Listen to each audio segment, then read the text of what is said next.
आई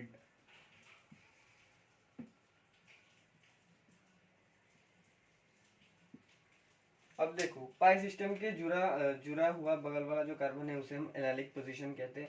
उस allylic position के carbon को हम अल्फा कार्बन कहते हैं। और उस अल्फा कार्बन पे अगर 3 और 2 और 1 जो भी हाइड्रोजन कनेक्टेड हो उसे हम अल्फा हाइड्रोजन कहते हैं। जैसे कि इसमें 3 हाइड्रोजन है मतलब 3 अल्फा हाइड्रोजन, इसमें 3 है मतलब 3 अल्फा हाइड्रोजन, इसमें 3 है मतलब 3 अल्फा हाइड्रोजन। मतलब इस कंपाउंड में टोटल अल्फा हाइड्रोजन है 6। वाई 6 बिकॉज इस पोजीशन में 3, इस पोजीशन में 3, 3 + 3 कितना हुआ 6। इसमें ओनली 3 है, ओनली 3 अल्फा हाइड्रोजन। तो जिसका अल्फा हाइड्रोजन ज्यादा होगा वो ज्यादा स्टेबल एल्कीन होगा। इसमें साइड में लिख लो अल्फा जहां ज्यादा होगा more stable alkene. Okay fine. ये एग्जांपल मैंने इंट्रोडक्शन वीडियो में दिखाया था, ये भी स्कूल के एग्जाम में आ सकते हैं। इन दोनों में से एल्कीन कौन सा स्टेबल है, ये क्लास 11 का कॉन्सेप्ट है। अब देखो एक और पार्ट में दिखाऊंगा। ओके ये जो कंपाउंड है ये मैं फिर से लिख रहा हूँ, लिख लिया। अगर ये जो कंपाउंड है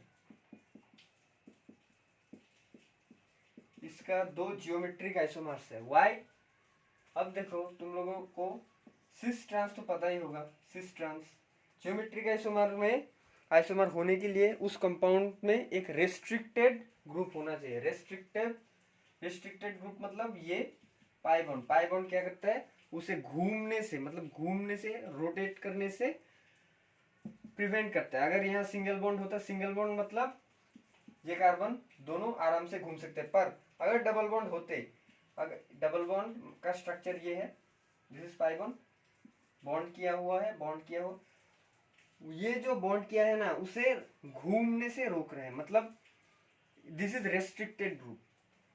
अनसैचुरेटेड ग्रुप्स लिख लेना, रेस्ट्रिक्टेड ग्रुप्स। Okay fine. अब देखो 2 जियोमेट्रिक आइसोमर्स मैंने क्लास 11 के वीडियो में दे दूंगा। जियोमेट्रिक आइसोमर्स बनने के लिए एक रेस्ट्रिक्टेड ग्रुप होना चाहिए। अब देखो ओके हाइड्रोजन को हम यहाँ पर लिख सकते हैं, यहाँ पर लिख सकते, एक साइड में, पहले मैं एक साइड में लिखूंगा, यहाँ CH3, यहाँ CH3। तो दूसरा कॉन्फ़िगरेशन में हम इस एक हाइड्रोजन को ऊपर लिख ही सकते हैं, इसे हम नीचे लिख ही सकते हैं CH3, इसे नीचे लिख ही सकते हैं, इसे CH3 लिख ही सकते हैं। ओके अब देखो इसी कंपाउंड का 2 रिप्रेजेंटेशन है, this is 1, this is 2। Okay अब देखो अगर एक ही तरह दिखने वाले अगर कोई सब्सटेंस, एक ही दिखने वाले अगर 2 सब्सटेंस एक पोजीशन में, एक ही पोजीशन में, मतलब हाइड्रोजन एक सब्सटेंस है, एक ही तरह के 2 एक पोजीशन में है। फाइन। CH3 एक ही दिखने वाले एक पोजीशन में है, इसका मतलब है दिस इज सिस। अब देखो एक ही दिखने वाले अगर 2 ऑपोजिट पोजीशन में, मतलब ये देखो CH3 उसके ऑपोजिट में CH3 है। अब यहाँ देखो हाइड्रोजन इसके ऑपोजिट में है वो हाइड्रोजन, मतलब this is trans, this is trans.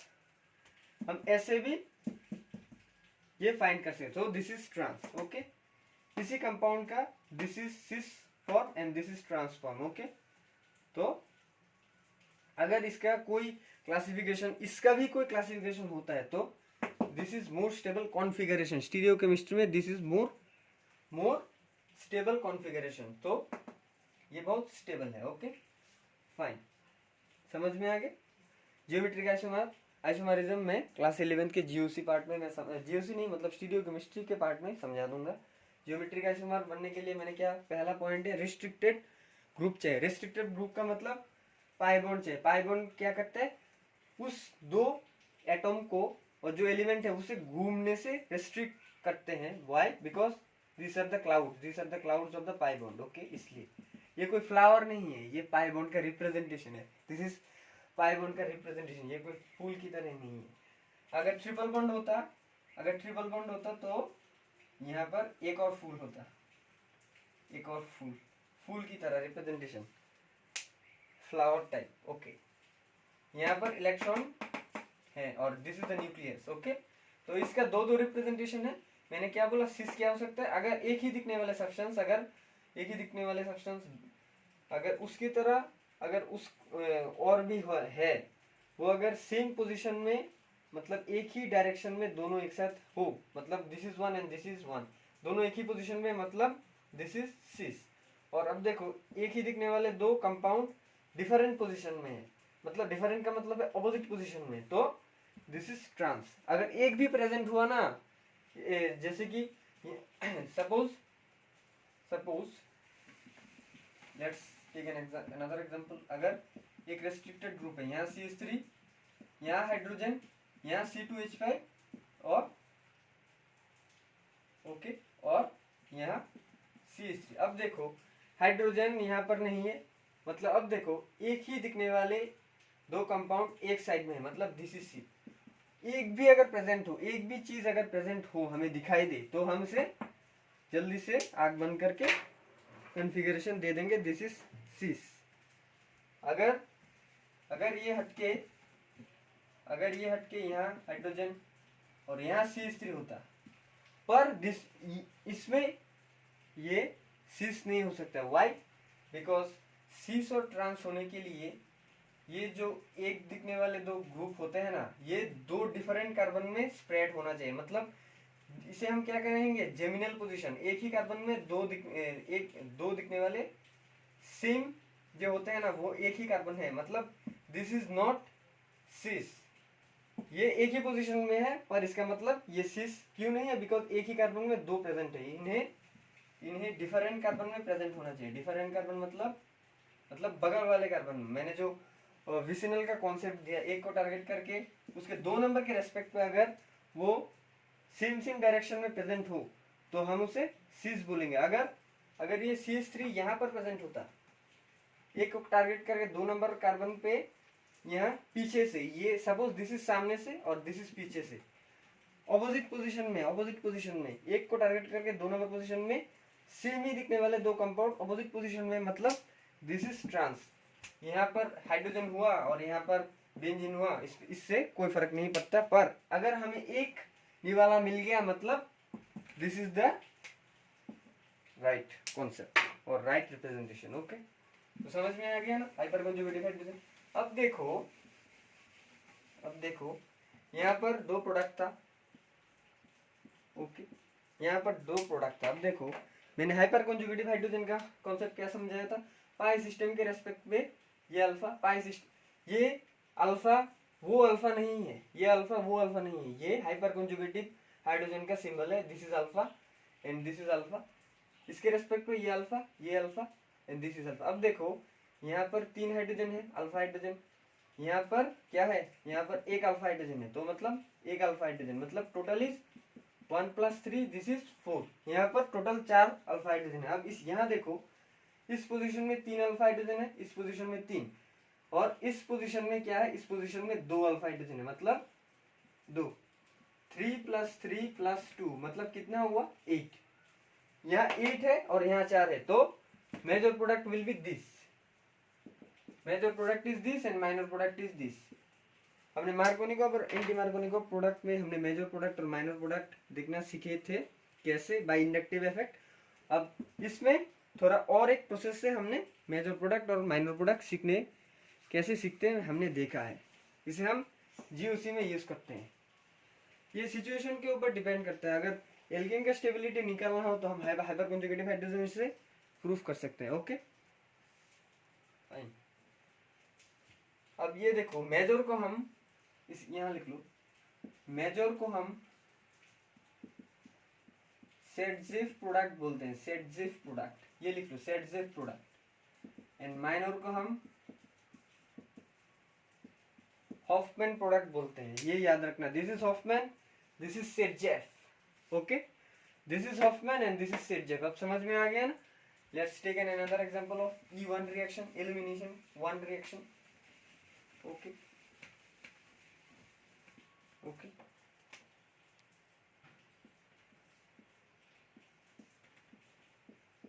जैसे कि ये रिएजेंट क्या हो, वाटर दिया है विथ 55 डिग्री सेल्सियस, मतलब हाई हीट, मतलब टेम्परेचर ज्यादा है, मतलब दिस विल प्रोसीड, मतलब the reaction will proceed E1 reaction.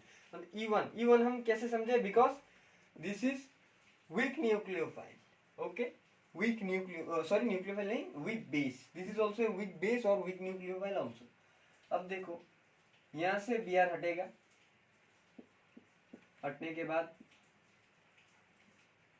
Positive charge, okay fine. अब देखो मैंने क्या बोला, E1 रिएक्शन में कार्बोकेटाइन जनरेट होगा और रीअरेंजमेंट होगा। अब रीअरेंजमेंट कैसे होगा, अब देखो, ओ सॉरी मैंने कंपाउंड गलत लिया, ये 5 मेंबर्ड रिंग होगा। वाई, मैं देख के समझ गया वाई, कैसे ये 6 मेंबर्ड रिंग से 7 मेंबर्ड रिंग नहीं बन सकता, मैंने पहले वीडियो में बोल दिया था, इसलिए मैंने रॉन्ग ड्रॉ किया, इसलिए मैंने पकड़ लिया। ये 5 मेंबर्ड रिंग होगा, ये 5 मेंबर्ड रिंग 6 मेंबर्ड रिंग बनना चाहेगा, मैंने बोला था। तो 6 मेंबर्ड रिंग, ये देखो ये कार्बन है, ये है, ये है, ये है, ये है, ओके फाइन। और ये जो है ना, इनिशियली ये ऐसा था, इनिशियली ये ऐसा था, ओके। तो ये खोल के मैं अच्छी तरह से दिखाता हूं,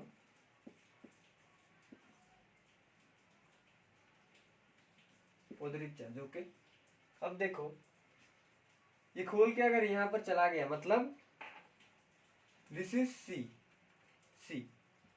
ये बॉन्ड, ओके फाइन, ये बॉन्ड, ओके फाइन, ये बॉन्ड, ओके फाइन, ये बॉन्ड, ओके फाइन, ये बॉन्ड, ओके फाइन। अब देखो ये 5 मेंबर जब रिंग था ये ऐसा था C+, जस्ट इमेजिन करो अगर तुमने अगर ये बॉन्ड खोल लिया, यहाँ पर डायरेक्ट पॉजिटिव बन गया, अब इसे पकड़ के यहाँ फिट कर दो, यहाँ फिट कर दो तो ये प्लस चला जाएगा, ओके फाइन।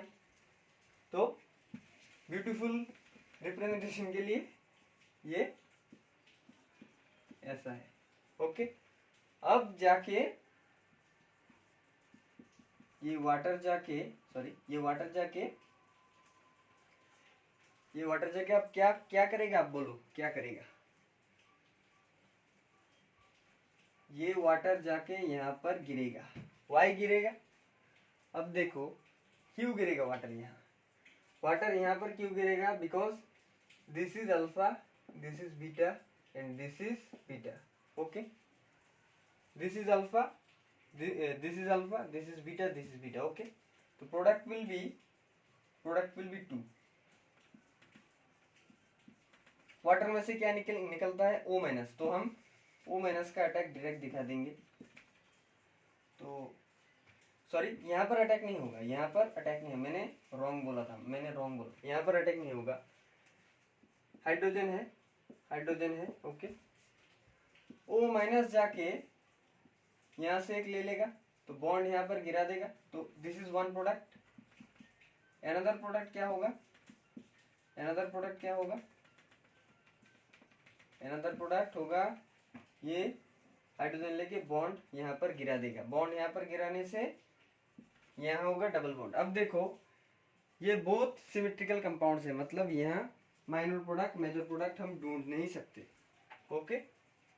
व्हाई, बिकॉज अगर हम इस कंपाउंड को रोटेट कर दे, ऐसे रोटेट करने से तो ऐसे कितना रोटेट करेंगे, 30 डिग्री अगर रोटेट कर दे तो हम ये प्रोडक्ट मिलेगा। अगर हम इसे 30 डिग्री रोटेट कर दे तो हमें प्रोडक्ट ये मिलेगा, मतलब this both are same product, तो एक ही प्रोडक्ट आंसर होगा, ओके।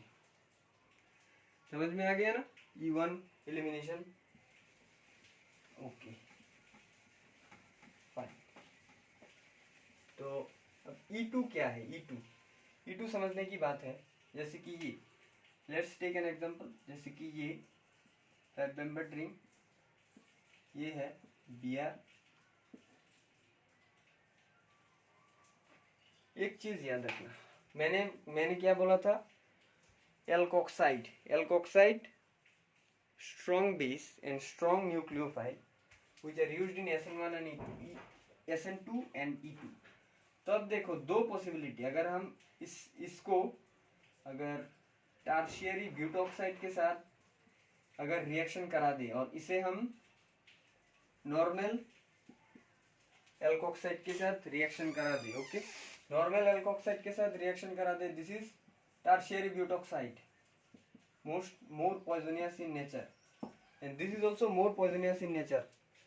अब देखो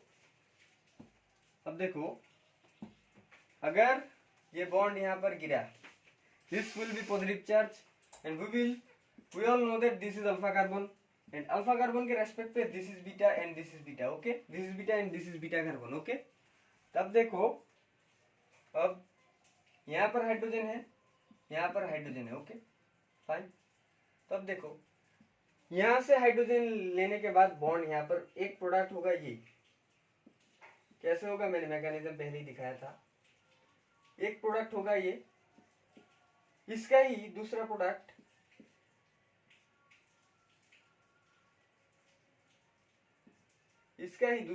होगा ये, ओके, इसका ही दूसरा प्रोडक्ट होगा ये, फाइन। अब देखो दूसरा प्रोडक्ट होगा ये, ओके, कैसे?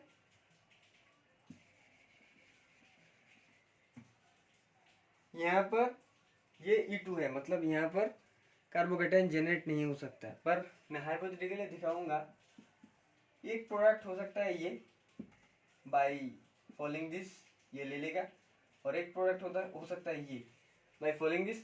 दूसरा एक चांस है, स्टूडेंट के दिमाग में ऐसा आ भी सकता है, यहाँ रिंग एक्सपेंशन हो सकता है, पर in this case there will be no ring expansion because ये E2 रिएक्शन है। This is strong, this is मतलब स्ट्रॉन्ग बेस। अगर स्ट्रॉन्ग बेस अगर रिएजेंट में प्रेजेंट हो, ये 6 मेंबर्ड रिंग नहीं बन सकता because SN2 does not stabilize the carbocation, okay. तो दिस टू आर प्रोडक्ट्स। अब इससे क्या होगा, इसमें भी सेम ही होगा प्रोडक्ट, इसमें भी सेम ही होगा प्रोडक्ट, ये दो, ओके। मैंने ये दो सेपरेट में क्यों लिखा मैं अभी समझाने वाला हूँ। अब देखो इसके रेस्पेक्ट पे अल्फा हाइड्रोजन एक है 1, इसके रेस्पेक्ट पे this is alpha and this is alpha, मतलब यहाँ तीन अल्फा हाइड्रोजन, यहाँ 2 अल्फा हाइड्रोजन, यहाँ 2 अल्फा हाइड्रोजन, मतलब टोटल 3 + 2 कितना 5 + 2 7 अल्फा हाइड्रोजन। तो इन दोनों में से मेजर होगा ये, major and this is minor.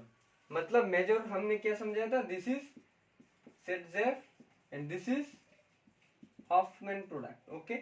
तो इसके रेस्पेक्ट पे भी सेम थिंग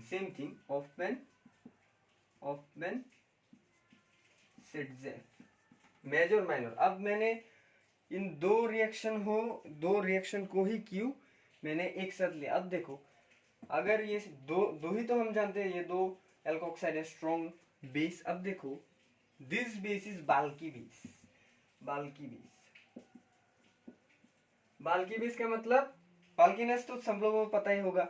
एक कार्बन में 3 बराबर ग्रुप बाल्की ग्रुप अटैच्ड है, और ये इससे अटैक करेगा, मतलब there is a less chance of attacking, sorry यहाँ नहीं, अटैक एंड लिए इलेक्ट्रॉन ले लेगा by pulling the hydrogen and following the bond here, ये लेस चांस होगा। अब देखो ये बाल्की ग्रुप नहीं है, मतलब ये इजीली ये हाइड्रोजन ले लेगा, ये हाइड्रोजन ले लेगा और ये 2 प्रोडक्ट फॉर्म कर देगा। अब देखो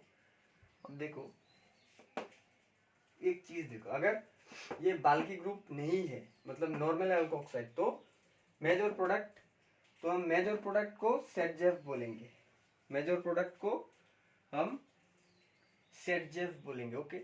अगर यहाँ टर्शियरी ब्यूटोक्साइड है, मतलब बाल्की ग्रुपनेस वाला एक ग्रुप है, तो हम माइनर प्रोडक्ट का नाम देंगे सेटजेफ। इसलिए हमने ये 2 रिएक्शन एक साथ लिखे हैं, और इसे हम देंगे हॉफमैन, ओके। समझ में आ गया ना?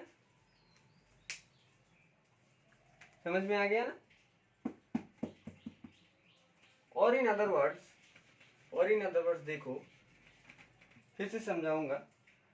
अगर नॉर्मल एल्कोक्साइड हो तो नॉर्मल रूल, ये हॉफमैन, ये Saytzeff. Why? Because this is normally major and this is normally minor. अब देखो, अब यहाँ पर इसमें क्या होगा, इसमें ये जो मेजर प्रोडक्ट है ना, जनरली हम इसे हम रिमूव कर सकते हैं। अरे हम ऐसे लिख रहे हैं बिकॉज हमें तो समझाना है, इसलिए हम इन दो प्रोडक्ट को एक साथ लिख रहे हैं, पर इसे हम रिमूव कर सकते हैं, रिमूव कर सकते हैं। हॉफमैन को रिमूव कर दे मतलब ये फॉर्म होगा, ये भी फॉर्म होगा पर कम होगा, पर दिस इज द मेजर। अब देखो, अब इसमें भी एक को हम रिमूव करेंगे, तो generally this is major and this is minor. तो इन दिस केस मेजर होगा ये and in this case minor होगा ये। वाई? नॉर्मल केस में ये सेटजेफ है, ये हॉफमैन है। तो इन दिस अगर स्टेरिक हिंड्रेंस वाला कोई अल्कोक्साइड हम ले ले तो हॉफमैन वाला मेजर हो जाएगा और सेटजेफ वाला माइनर हो जाएगा। ओके, ये समझ में दिमाग में फिट कर लेना। मेजर वाला बन जाएगा हॉफमैन, और हॉफमैन जो नॉर्मली हॉफमैन जो प्रोडक्ट है ना, हॉफमैन तो वो ये है, ये मेजर बन जाएगा और ये माइनर बन जाएगा, हम इसे रिमूव कर सकते हैं। तो ये चीज याद रख लेना, this is the most important, इसलिए हमने ये दो एक साथ लिया है। तो लेट्स टेक अनदर एग्जांपल। समझ में आ गया ना कॉन्सेप्ट?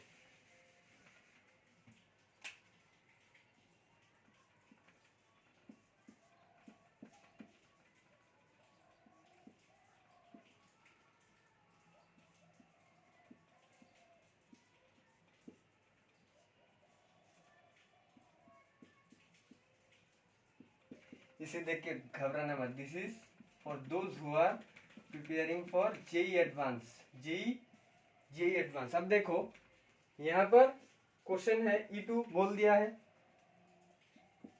स्ट्रॉन्ग बेस है ये। अब देखो, अब मैंने एक पॉइंट लिखा है, एंटी एलिमिनेशन होगा, anti elimination. This is leaving group, why leaving group? ये न्यूट्रलाइज होने के लिए ये बॉन्ड इसे छोड़ देगा, मतलब दिस विल बी पॉजिटिव, पर E2 में हम पॉजिटिव नहीं दिखाते हैं। अब देखो, दिस इज अल्फा, इसके रेस्पेक्ट में this is alpha, this is why, because this is the leaving group. अब एक चीज याद रखना, मैं अल्फा किसके रेस्पेक्ट पे लिख रहा हूँ? जो लिविंग ग्रुप है, जो लिविंग ग्रुप है, जो जाने वाला है, अगर वो लिविंग ग्रुप अगर जिस कार्बन पे जुड़ा हो उस कार्बन को हम अल्फा कार्बन कहते हैं। In this respect, leaving group के रेस्पेक्ट पे जो कार्बन अटैच है इसे हम अल्फा कहते हैं, और अल्फा के रेस्पेक्ट पे बगल वाले जो कार्बन होता है उसे हम बीटा कहते हैं। ओके, ये चीज याद रखना। अब देखो क्या है, दिस इज द कॉन्सेप्ट। अब टू प्रोडक्ट हो सकता है, यहाँ पर एक हाइड्रोजन जा सकता है, यहाँ पर एक हाइड्रोजन जा सकता है। अब देखो, अब क्या होगा, ये डॉयटोरियम है, डॉयटोरियम हाइड्रोजन का आइसोटोप, डॉयटोरियम हाइड्रोजन का आइसोटोप। अब देखो, अब ये मैंने क्या बोला, एंटी पोजीशन। अब ये देखो, अगर ये सॉलिड लाइन पोजीशन में था, अगर ये सॉलिड लाइन पोजीशन में था तो मतलब एंटी का मतलब है अगर ये सामने लिविंग ग्रुप अगर सामने हो तो ये जाके पीछे वाले लिविंग ग्रुप को ही पकड़ेगा, पीछे वाले लिविंग ग्रुप। जैसे कि अगर ये है Cl और यहाँ दो हाइड्रोजन है, एक हाइड्रोजन ऐसा है, दूसरा हाइड्रोजन ऐसा है, इन दोनों में से सपोज इन दोनों में से स्ट्रॉन्ग बेस किसे पकड़ेगा? ये देखो, मैंने बोला था कि लिविंग ग्रुप के ऑपोजिट में जो हाइड्रोजन होता है मतलब इसे पकड़ेगा, इसे नहीं पकड़ेगा। अब देखो, ये सॉलिड लाइन मतलब ये सामने है, और ये जो हाइड्रोजन है ये भी सामने, मतलब इसे नहीं पकड़ेगा इस ड्यूटेरियम को पकड़ेगा, मतलब हाइड्रोजन का जो आइसोटोप है उसे पकड़ेगा ये। तो उसे पकड़ने के बाद ये बॉन्ड यहाँ फेंक देगा। This is most important for JEE advance students. तो ये चला जाएगा, तो दिस इज एक हो गया। ओके, एक हो गया, और दूसरा ऊपर से तो नॉर्मल कंडीशन, पर अगर स्पेसिफिकली अगर स्टीरियोकेमिस्ट्री दे दे, इसका मतलब मेन रिएक्शन गोल्स हियर, ऊपर क्या हो रहा है यहाँ एग्जामिनर देखने नहीं वाला है, देखने वाला है तुम यहाँ से क्या करोगे। अगर यहाँ डॉट लाइन होता तो दिस ये जाता। ओके, अगर यहाँ डॉट लाइन होता, अब देखो मैं वैसे समझाऊंगा। ये चीज याद रखना, डॉट डॉट है, डॉट डॉट है और सॉलिड लाइन इज, और ये डॉट डॉट ड्यूड्रेम है। तो ये पीछे है और ये है, ये भी पीछे है, मतलब उस इसके अगर ये पीछे है उसके सामने है ये, मतलब ये ले लेगा, बिकॉज लिविंग ग्रुप पीछे है तो जो सामने वाला हाइड्रोजन है उसे ही पकड़ेगा। This is most important. तो the structure will be this, ये चला गया, structure will be this. Okay, अगर स्पेसिफिकली स्टीरियोकेमिस्ट्री दिया, ये बीटा ये भी बीटा, एग्जाम में बहुत सारे उल्टे पुल्टे ऑप्शंस देंगे, तो तुम करेक्ट वाला देना। अगर जो leaving group, suppose the leaving group is in front side, so वो बीटा कार्बन के पोजीशन से जो पीछे वाला जो हाइड्रोजन और डोडेरियम जो भी है उसे पकड़ लेगा, पकड़ के जो प्रोडक्ट होगा this will be the answer. अब देखो एक और एग्जांपल, एक और एग्जांपल।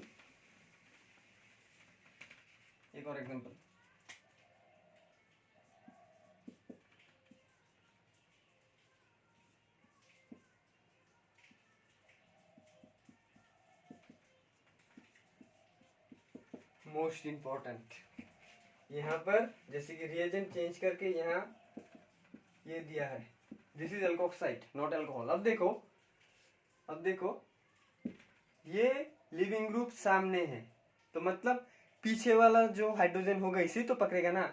यहाँ देखो पीछे हाइड्रोजन है, ये हाइड्रोजन है पर ये सामने है, पीछे कोई हाइड्रोजन नहीं है, मतलब दिस इज नो रिएक्शन, यहाँ रिएक्शन नहीं होगा, ये रिएक्शन नहीं हो सकता, बिकॉज ये लिविंग ग्रुप सामने है, मतलब पीछे वाला कार्बन ही ये अल्कोक्साइड रिसीव करेगा, पर पीछे तो कोई हाइड्रोजन नहीं है। यहाँ पर एक बाल्की ग्रुप है, बाल्की ग्रुप को थोड़ी इसे पकड़ेगा, मतलब ये रिएक्शन पॉसिबल नहीं है। ओके, ये चीज याद रखना, this is also important for JEE mains also. Okay, समझ में आ गया ना मैंने क्या बोला? ओके, अच्छा तो समझ में आ गया ना क्वेश्चंस कैसे आते हैं?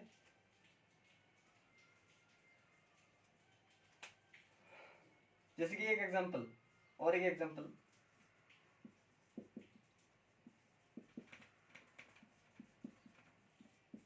ये है, ये एनसीईआरटी बुक में भी होगा।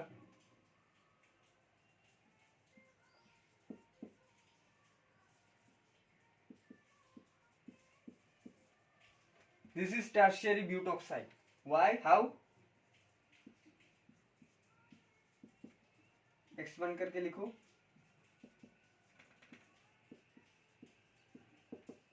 Tertiary butoxide,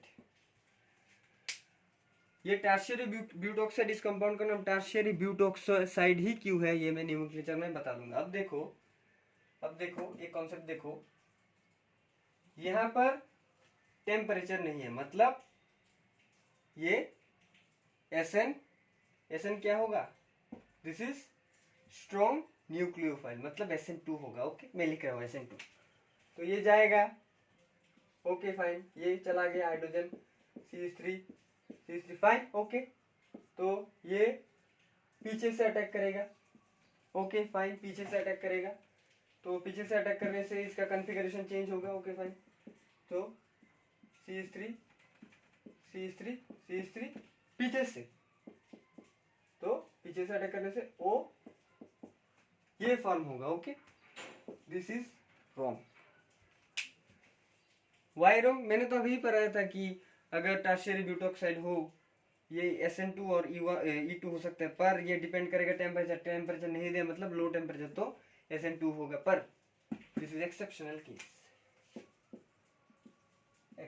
case and important for boards. अब देखो ये एक्सेप्शनल केस क्यों है, इस रिएक्शन को हम E2 कैटेगरी में डालेंगे, कंपिटिटिव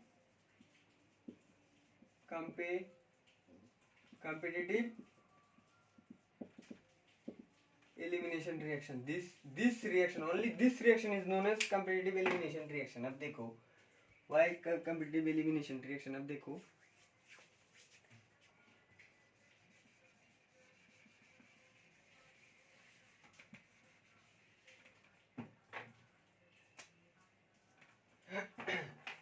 ये स्ट्रक्चर बहुत बड़ा है, this is bulky, because there are 3 bulky groups present, bulky group present.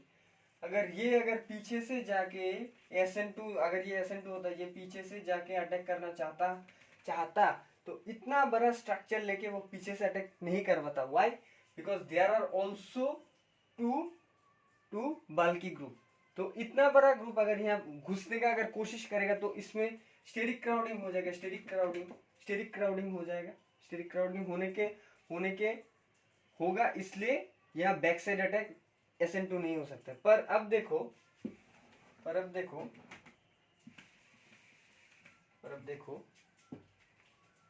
देखता हूँ बोर्ड ठीक से दिख रहा है कि नहीं। ओके, तो ओके, अब देखो ये SN2 ना होके एलिमिनेशन होगा। व्हाई? हाउ? एलिमिनेशन होगा तो कौन से एलिमिनेशन होगा? E2 में क्या होगा? कार्बोकेटन जनरेट नहीं होता, मतलब ये यहाँ से हाइड्रोजन ले लेगा, यहाँ पर नहीं घुस सकता, बिकॉज इतना बड़ा स्ट्रक्चर लेके ये अंदर नहीं घुस सकता। तो एक रास्ता है, ये यहाँ से एक हाइड्रोजन ले लेगा और ये रिलीज कर देगा। रिलीज करने से तो प्रोडक्ट क्या होगा? प्रोडक्ट होगा, तो यहाँ से हाइड्रोजन पकड़ लेगा, तो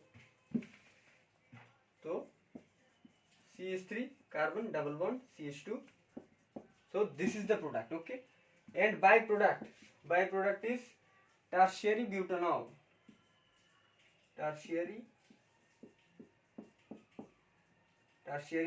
this product। ये हाइड्रोजन ले लेगा और ये Cl जाके by product NaCl, sodium chloride and tertiary butanol will be the by products, and this is the major product.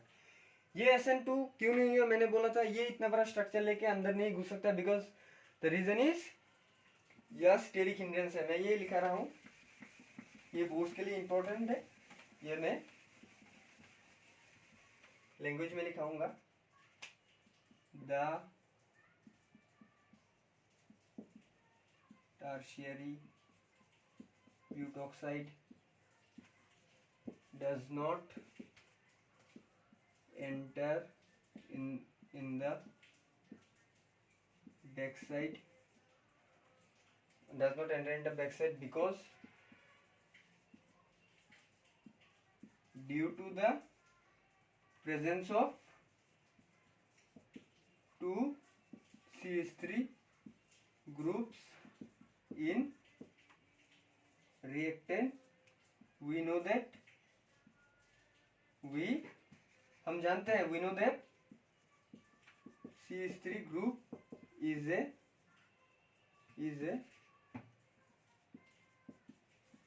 bulky group, so the tertiary butoxide will not enter and attack to the reactant। that means that is not by backside, which means SN2, so the reaction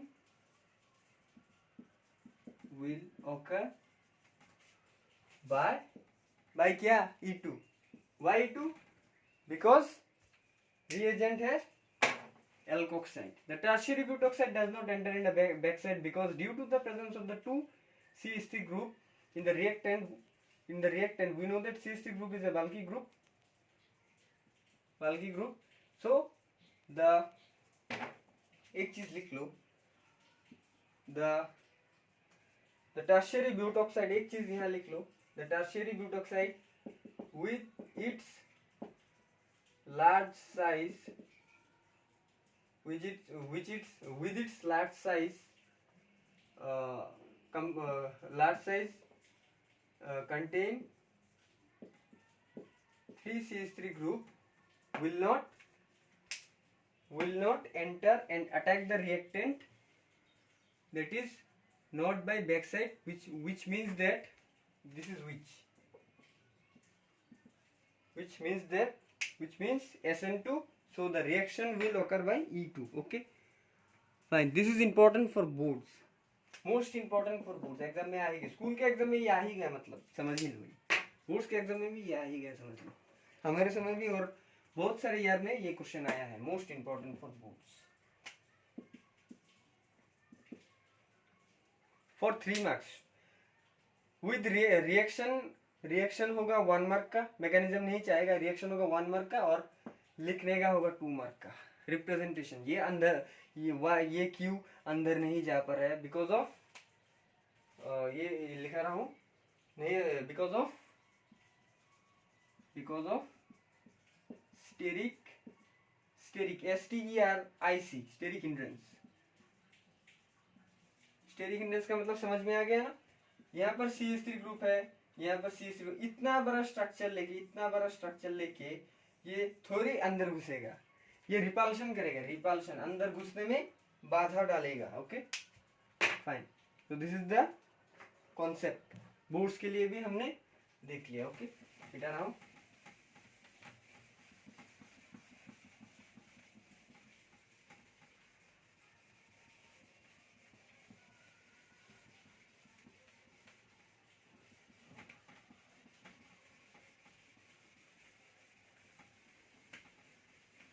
okay समझ में आ गया ना। अब देखो, अब एक और कॉन्सेप्ट मैं दिखाऊंगा for JEE advance student only, ये कॉन्सेप्ट दिखाऊंगा। अगर ये है,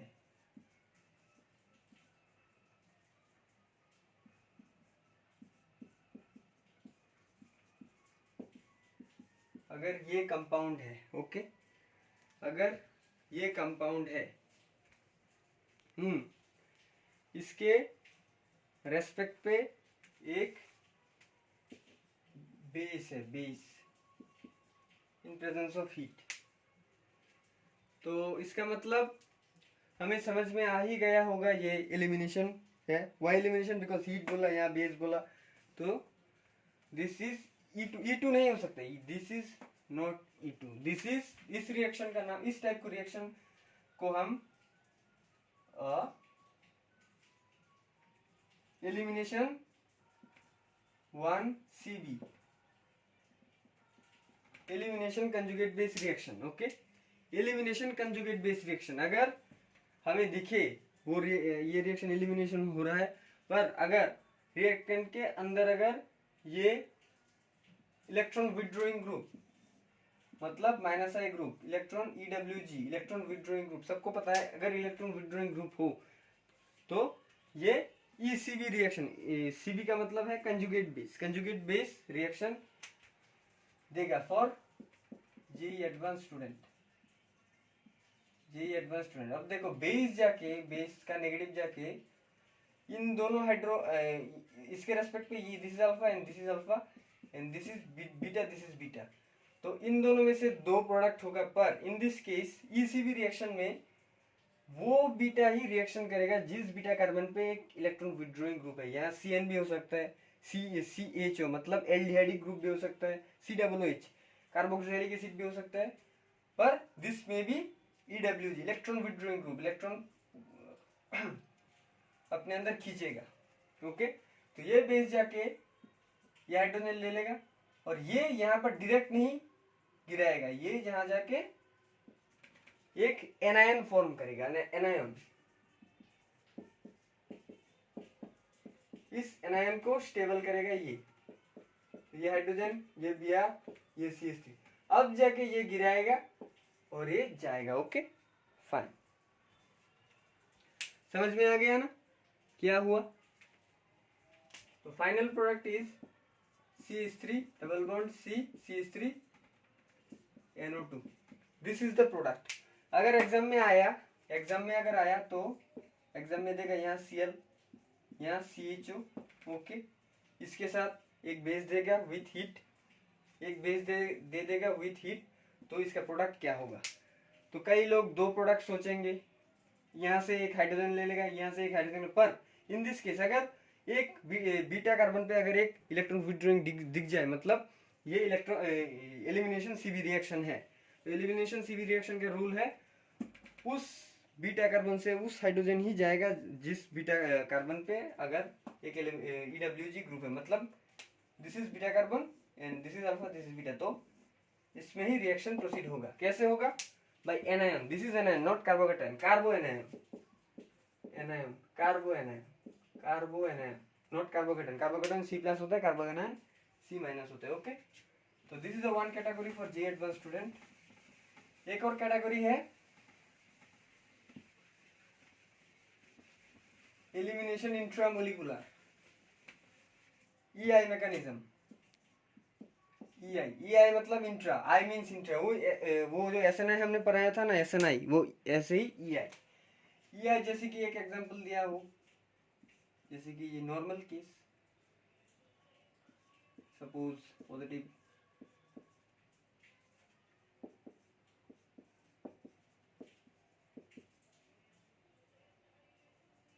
ओके, अगर ये हो, अगर ये कंपाउंड हो इन प्रेजेंस ऑफ हीट, ये कंपाउंड हो in presence of heat with no base, तो क्या होगा? ये खुद ही के अंदर विदाउट एनी एक्सटर्नल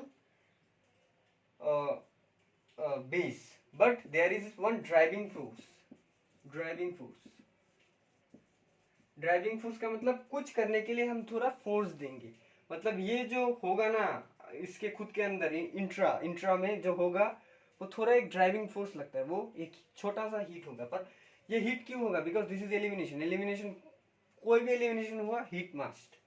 तो ये यहाँ पर दो हाइड्रोजन है, एक हाइड्रोजन को पकड़ेगा, ये बॉन्ड, ये भी हो सकता है और ये भी हो सकता है, ये यहाँ पर गिराएगा, तो फाइनल प्रोडक्ट क्या होगा? यहाँ पर गिराने के बाद ये यहाँ जाएगा। ओके, ये देख लो, ये माइनस जाके ये पकड़ेगा, ये बॉन्ड यहाँ फेंकेगा, और ये कार्बन और बॉन्ड जाके यहाँ पर गिर के इसे स्टेबलाइज कर देगा, और प्रोडक्ट होगा this is the by product and this is the main product. तो this is also for JEE advance student. Compound देगा, कंपाउंड देने के बाद ये होगा, जैसे कि एक और एग्जांपल मैं दिखाऊंगा, last example of this class of SEI, जैसे कि ये है बहुत धमाकेदार स्ट्रक्चर। ओके,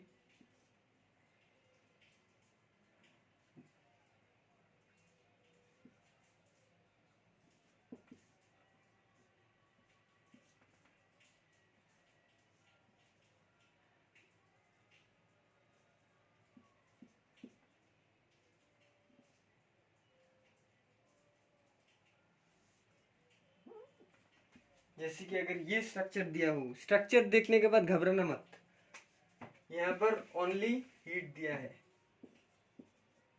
यहाँ पर देखो लिविंग ग्रुप कौन सा है, लिविंग ग्रुप ये है, ये देखो, ये नहीं लिविंग ग्रुप है, ये नहीं living, why this living group? ये अगर पॉजिटिव है, इसे न्यूट्रलाइज करने के लिए ये इसे छोड़ने के बाद ये चला ही जाना पड़ेगा ना, तो ये क्या करेगा?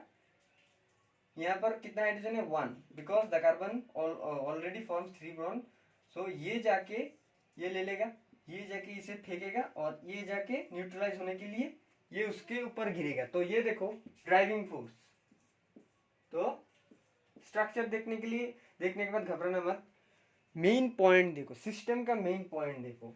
कई स्टूडेंट इतना बड़ा स्ट्रक्चर देख के डर जाते हैं, पर जो मेन पॉइंट है कंसेप्ट का मेन पॉइंट, वो मेन पॉइंट देखो क्या हो रहा है। अब देखो, here is CH3, here is hydrogen, bond यहाँ होगा, तो ये यहाँ होगा, बाय प्रोडक्ट क्या होगा? By product will be this,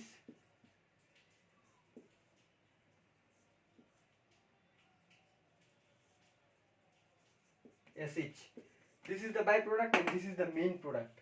This is SNI मतलब एलिमिनेशन इंट्रामोलिकुलर रिएक्शन। ओके, समझ में आ गया ना?